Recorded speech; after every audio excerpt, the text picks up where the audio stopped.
Nos últimos anos, os mangás vêm ficando cada vez mais famosos, isso por conta dos animes, que levaram muitas pessoas para este universo imenso e tão rico, com obras sensacionais, como por exemplo Dragon Ball, Lobo Solitário, One Piece, Akira, etc. E hoje eu irei contar para vocês o início da história dos mangás. Olá, eu sou Lucas Abreu e você está no Reino dos Nerds. Na verdade, os primórdios dos mangás são extremamente antigos, tendo começado por volta do ano 710 no período Nara, isso por conta dos emakimonos que juntavam imagens com texto. E isso, tecnicamente, é uma espécie de mangá menos evoluído. Avançando muito no tempo, nós vamos direto para 1861. Isso porque, mais ou menos nessa época, o humor gráfico dos europeus chegava até o Japão. Um cartunista britânico chamado Charles Wirgman, que praticamente faz um primeiro mangá de todos, o The Japan Punch, que era bem diferente do que estamos acostumados hoje, mas ainda assim é uma espécie de mangá. E daí pra frente começam a surgir algumas obras no estilo de The Japan Punch. Porém, as coisas começaram a ficar interessantes em 1895, quando Iwaya Sazanami cria uma revista chamada Shounen Sekai. E pelo nome, vocês já devem saber o que é isso, certo? Bom, essa é a primeira revista Shounen da história. Se você não sabe o que significa Shounen, eu vou explicar bem brevemente agora. As revistas Shounen, elas são revistas especificamente para meninos. Inclusive, esse é o gênero de maior sucesso de todos. Tanto que muitos acham que mangás e animes são só eles. E exemplos de Shounen são Naruto, Dragon Ball, One Piece, etc. No começo de 1900, foi se formando um grupo de artistas japoneses inspirados nesses europeus, para fazerem seus próprios mangás. E um deles deve ser destacado. Eu estou falando de Rakuten Kitazawa com o mangá Tagosaku to Mukube no Tokyo Kenbutsu, que é considerado o primeiro mangá moderno, ou seja, do modo como o conhecemos hoje. Porém, os mangakas ainda estavam muito inspirados em obras fora de seu país, como por exemplo o próprio Rakuten Kenbutsu, que se inspirou em quadrinhos como Yellow Kid para produzir o seu próprio.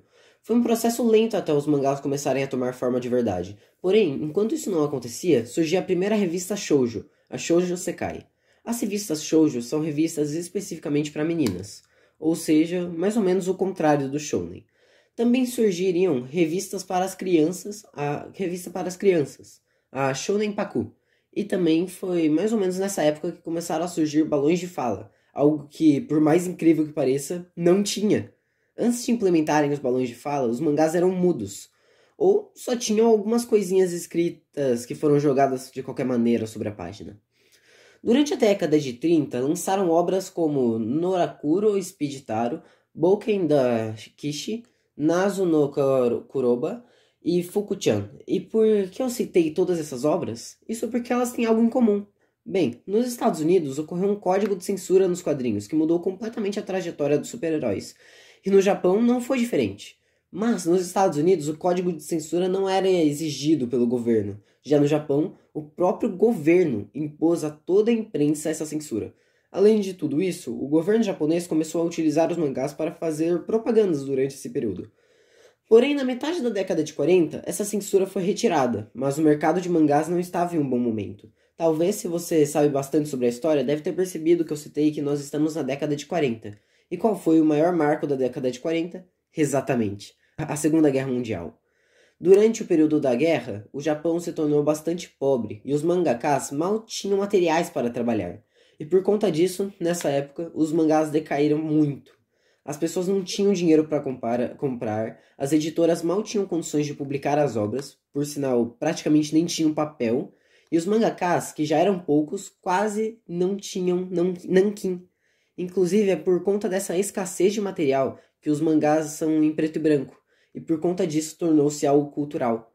Porém, nesse período tão conturbado para a indústria de mangás, surge uma luz, alguém que irá mudar tudo.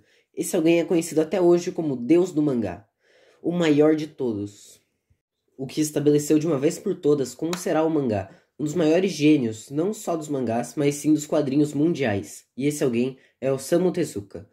E esse foi o vídeo de hoje, eu espero que vocês tenham gostado, porque dá muito trabalho pesquisar tudo isso. Então, para nos ajudar, deixe o like e inscreva-se no canal. Também compartilhe com pessoas que gostam do assunto.